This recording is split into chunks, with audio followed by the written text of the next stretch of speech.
सातारा जिल्हा परिषदेच्या आणि पाटण पंचायत समितीच्या आता सुरू असणाऱ्या निवडणुकीच्या निमित्ताने या विभागातल्या आपल्या जिल्हा परिषदेचे उमेदवार सौभाग्यवती सुनीता चाळके, या काळगाव गणातले पंचायत समितीचे उमेदवार श्री पंजाबराव देसाई तात्या, या दोन्ही उमेदवारांच्या निवडणूक प्रचारासाठी आयोजित केलेल्या प्रचार सभेला व्यासपीठावर उपस्थित असलेले सर्व आमचे पदाधिकारी, आमचे ज्येष्ठ सहकारी डॉक्टर दिलीपराव चव्हाण, इतर सर्व मान्यवर, सर्वांची नावं घेण्यात वेळ भरपूर जाईल. आताशी काळगावची सभा सुरू आहे.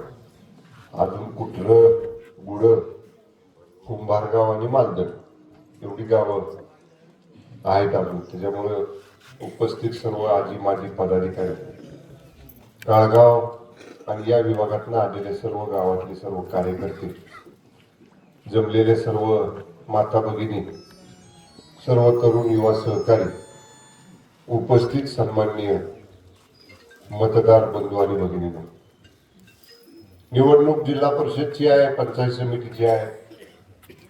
ही निवडणूक आपल्या पाटण विधानसभा मतदारसंघामध्ये विकास कामांच्या वरती या ठिकाणी आपण लढवतो. राजकारण करण्यासाठी, आरोप करण्यासाठी आपल्याला वेगळं व्यासपीठ आहे. ही पंचायत समिती असेल, ही जिल्हा परिषद असेल, लोकांचे प्रश्न सोडवणारी संस्था आहे. लोकांचे रस्त्याचे प्रश्न असतील, पिण्याच्या पाण्याचे प्रश्न असतील, लाईटचे प्रश्न असतील, शिक्षणाचे प्रश्न असतील, पिण्याच्या पाण्याचे प्रश्न असतील, ज्या पंचायत समितीमार्फत, जिल्हा परिषदेमार्फत या प्रश्नांची सोडवणूक करण्यासाठी आपल्या विभागाचा माणूस तिथं लोकप्रतिनिधी असला पाहिजे, यासाठी आपण हे सदस्य त्या ठिकाणी पाठवत असतो. शेवटी मी आपल्याला नेहमी भाषणामध्ये सांगतो, विकासाची प्रक्रिया ही सतत चालू राहणारी आहे, ही न थांबणारी आहे. पण काम करत गेलं पाहिजे. लोकांच्या समोर जाताना पाठीमागं काय काम केलं आणि पुढं काय काम करणार आहे हे आपल्याला पुराव्यानिशी लोकांना, मतदारांना दाखवता आलं पाहिजे. आणि माझा कुठलाही कार्यकर्ता इथं बसलेला असू द्या, नाही तर समोर बसलेला असू द्या, आज ठामपणाने गावात गेल्यावर सांगतो, हा रस्ता आमच्या साहेबांनी केला, ही शाळा आमच्या साहेबांनी बांधली. आज डोंगर दऱ्यात आपण रस्ते नेला ना, ज्या ठिकाणी रस्ता जाणं शक्य नव्हतं त्या ठिकाणी आपण रस्ते पोहोचवले. हे काम आमदाराचं आहे, हे काम लोकप्रतिनिधीचं आहे. आणि आमदाराकडे बघून खालचे सदस्य या ठिकाणी आपल्याला, त्याला मदत करण्यासाठी जिल्हा परिषद, पंचायत समिती सदस्य या ठिकाणी आपल्याला निवडून द्यायचे असतात. आता पाहिलं तुम्ही, एवढ्या अटीतटीनं 2-2.5 वर्षापूर्वी आपण मार्केट कमिटी निवडणूक लढलो. कोणालाही वाटलं नव्हतं की मार्केट कमिटी देसाई गटाकडे गेली, पण आपण ती आणली. स्वच्छ कारभार करायचं, आपल्या काळातला तर कारभार स्वच्छ केलाच, पण जुन्या काळात जी घाण झाली होती ती सुद्धा कागदावरती आणून त्यातले काही पैसे गुन्हे दाखल करून, पोलीस केसेस करून आपण वसूल करायचं काम केलं. मार्केट कमिटीला गोडांबेला मतं गोडांबेकडे बघून नाही दिली लोकांनी, शंभूराज देसाईकडे बघून दिली. का तुला वाटते तुझ्याकडे बघून दिली? जोरात बोलतोय म्हणून म्हणलं. पण शंभूराज देसाईची निवड योग्य होती गोडांबेची. का? त्यानं काम करून दाखवलं, त्यानं भ्रष्टाचार काढून दाखवला, त्यानं नीटनेटका कारभार चालू करायचा प्रयत्न केला. तसेच सदस्य आपल्याला जिल्हा परिषद, पंचायत समितीमध्ये निवडून आणायचे. उलट गोडांबेला तर एका संस्थेपुरता अधिकार मार्केट कमिटीचे आहे, पण जिल्हा परिषद सदस्य, पंचायत समिती सदस्य, पंचायत समिती सदस्य हा तालुक्याचा असतो, जिल्हा परिषदेचा सदस्य जिल्ह्याचा असतो. आज मगाशी कोणीतरी आमचे काजारी सर म्हणत होते गुरुजी की काम दाखवा आणि 1,00,000 रुपये मिळवा. वस्तुस्थिती आहे. कारण त्यांनी कुठं कामच दिलेलं नाही. आले कधी 2024ला विधानसभेच्या निवडणुकीत मतं मागायला आले. बरोबर आहे. आज ऑक्टोबरमध्ये 2024च्या निवडणूक झाली. 24 ऑक्टोबर ते 25 ऑक्टोबर 1 वर्ष. नोव्हेंबर, डिसेंबर, जानेवारी 1 वर्ष 3 महिने झाले, म्हणजे 15 महिने झाले. मला फक्त तुम्हाला समोर बसलेल्या लोकांना प्रश्न विचारायचे. 15 महिन्यात ज्याला 2024ला काही लोकांनी मतं दिली असतील भागातल्या, काही लोकांनी दिली ना, त्यांची तरी विचारपूस करायला 15 महिन्यात पाटणकर साहेब किती वेळा आले आपल्या भागात? किती वेळा आले? ज्यांना निवडणूक ते निवडणूक काळगाव दिसतं, निवडणूक ते निवडणूक टेटकेवाडी दिसती, निवडणूक ते निवडणूक करपेवाडी दिसती, निवडणूक ते निवडणूक त्यांना माहिती नसेल. मग त्यांना अशा लोकांना किंवा अशा लोकांचं लेबल लावून जी माणसं आता येणार आहेत त्याला आपण कशासाठी आपलं मत वाया घालवायचं? माझी हात जोडून विनंती आहे, गटतट बाजूला ठेवा. विकास काम करताना मी कधी गटतट बघितलाय का? विकास काम करताना मी कधी ग्रामपंचायत माझ्या विचाराची हाय का नाही तर काम देतो असं कधी बघितलंय का? साधं उदाहरण घ्या. अनेक लोक तुमच्यातले इथं बसलेले कधी ना कधीतरी जनता दरबारला माझ्या कारखान्यावरती आला असतील एखादं काम घेऊन, किंवा कुणाबरोबर तरी तुम्ही ऐकलं असेल की जनता दरबारला कारखान्यावर गेल्यानंतर शेकडो लोक असतात मला भेटायला शनिवार रविवार जनता दरबारला. मी कधी विचारत नाही कुठल्या गावातला आलास, माझ्या पुढाऱ्याला त्या गावातले घेऊन आलायस का, तुझी पंचायत माझ्या ताब्यात आहे का, मला ह्या निवडणुकीत किती मतं पडली तुझ्या गावातलं, असलं काही मी विचारत नाही. येईल त्या माणसाच्या अर्जावर आदेश देतो, येईल त्या माणसाच्या अर्जावरती संबंधित अधिकाऱ्याला फोन लावतो आणि त्या माणसाचं काम जाग्यावर करायचा प्रयत्न त्या जनता दरबारमध्ये असो किंवा इतर कुठेही असो, ही कामाची पद्धत असली पाहिजे. आज आपण सगळे विचार करतो की आम्ही 35,000 मतांनी 2024ची विधानसभा निवडणूक जिंकलो. त्याच्या पाठीमागचं हे कारण आहे, आमदार म्हणून काम करताना, राज्यमंत्री म्हणून काम करताना, मंत्री म्हणून काम करताना, पालकमंत्री म्हणून काम करताना, मी विकासाचं काम करताना गटातटाचं राजकारण माझ्या मतदारसंघामध्ये कधीच केलं नाही. कारण शेवटी आपल्याकडे असणारी सत्ता ही कुणामुळे आहे?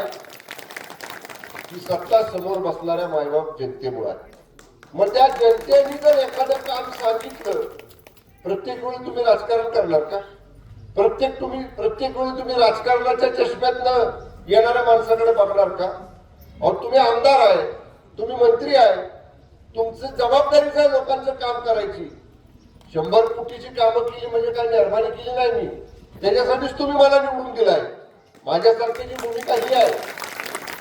पण आज अनेक लोकांना वाटतं 10 लाखाचं काम द्यायचं आणि खूप मोठे त्या गावावर उपकार केल्यासारखी भाषा करायची, खूप मोठं काहीतरी त्या गावावर ओझं ठेवले एवढं मोठं काम केलेलं सांगायसाठी.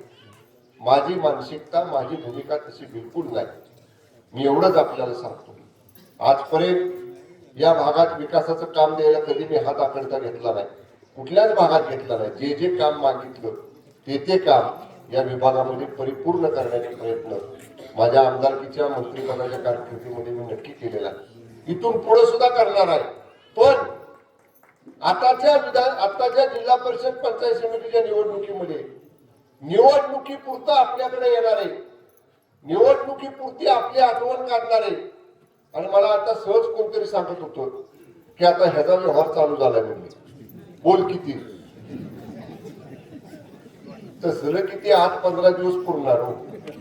पुन्हा 4.5 वर्ष तुम्ही आम्हीच एकमेकाला आहे, 4 वर्ष 11 महिने आपणच एकमेकाला आहे. नाही रस्ता, नाही लाईट, नाही पाणी, नाही इष्टी, नाही काय आणखीन काम.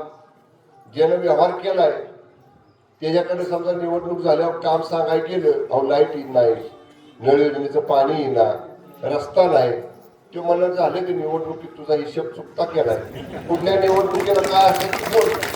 आता त्यातलं काही नाही सांगायचं, व्यवहार झालाय. तसा आपला व्यवहार कामाबरोबर आहे, आपला व्यवहार विकास कामाबरोबर आहे. आता एक काम केलं अजून सांगा पुढे 2 करतो, पुढे 2 केले अजून सांगा त्याच्या पुढे 4 करतो. आपण माझा कार्यकर्ता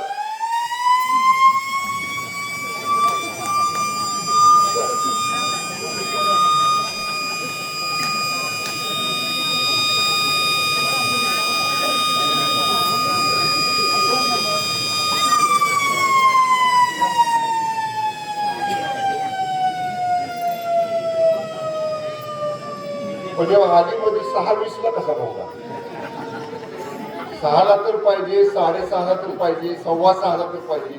टायमिंग किती आहे, किती वाजता? मग 20 मिनिटं लेट आहे.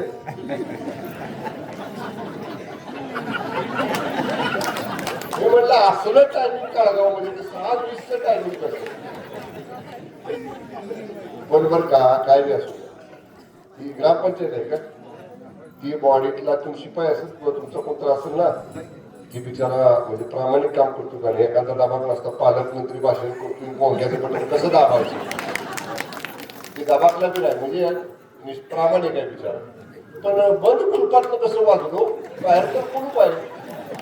काय भानगड काय करतो, रिमोट कंट्रोलवर आहे का? हा लाभ पुढे गेलाय मग काळगाव. तर आपण सांगत होतो आपलं विकास कामाबरोबरचं नातं पाहिजे, विकास कामाच्या बरोबरचं आपलं नातं जोडलं गेलं पाहिजे. आणि आपण सगळ्यांनी बघितले, मी 2004ला आमदार झालो तेव्हा हा भाग आपल्याकडे नव्हता, पण 2014ला, 2019ला, 2024ला 3री टर्म या भागाची आहे, 4थी टर्म माझी आमदारकीची आहे. माझा कार्यकर्ता आज अभिमानानं सांगतो या भागात 100 कोटीपेक्षा जास्त रकमेची कामं आमच्या साहेबांकडनं झाली. आज समोरच्या लोकांना विचारा तुम्ही किती कामं केली. मध्यंतरी कुठं 5 आणि 7 कोटीची कामं तालुक्याला आणली, तेजेच बोर्ड, तेजेच बॅनर 5-5 आणि 10-10 लाख रुपयाचे अख्ख्या तालुकाभर लावले. मी म्हणलं 5 आणि 7 कोटी तुम्ही अख्ख्या तालुक्याचं सांगताय, माझा कार्यकर्ता माझे पदाधिकारी एका दिवसात 5-5 कोटी रुपयाच्या कामाची भूमी पूर्ण करतात. बघा एका गावात 7 कोटी झाले. आता तात्यामध्ये ह्यो रस्ता 3 कोटीचा. खरं ना.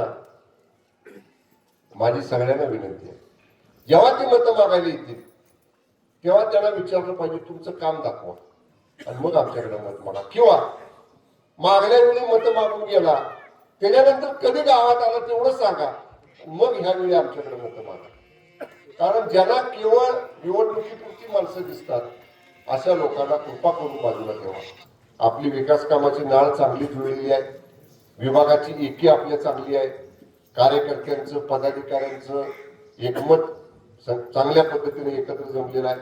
माझी विनंती आपल्याला या जिल्हा परिषद पंचायत समिती निवडणुकीच्या निमित्तानं असाच विकास कायम पुढे करायचा असेल, चालू ठेवायचा असेल, ह्या निवडणुकीमध्ये धनुष्यबाण ह्या चिन्हावरती बटन दाबून आपल्या दोन्ही उमेदवारांना आपण करावं.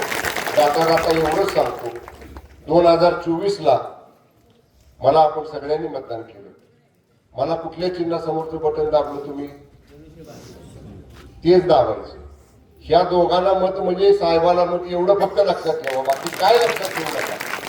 त्या 2 उमेदवाराला तुम्ही मत देताय म्हणजे थेट मला मत पोचतंय म्हणजे एवढं लक्षात ठेवा. शंभूराज देसाईला मत, धनुष्यबाणाला मत, एवढंच करा आणि प्रचंड मताधिक्यानं या मतदारसंघातनं या दोन्ही सीटा निवडून द्या, या दोन्ही उमेदवारांना विजय करा अशी नम्र विनंती आपल्याला करतो आणि थांबतो. धन्यवाद. जय हिंद, जय महाराष्ट्र.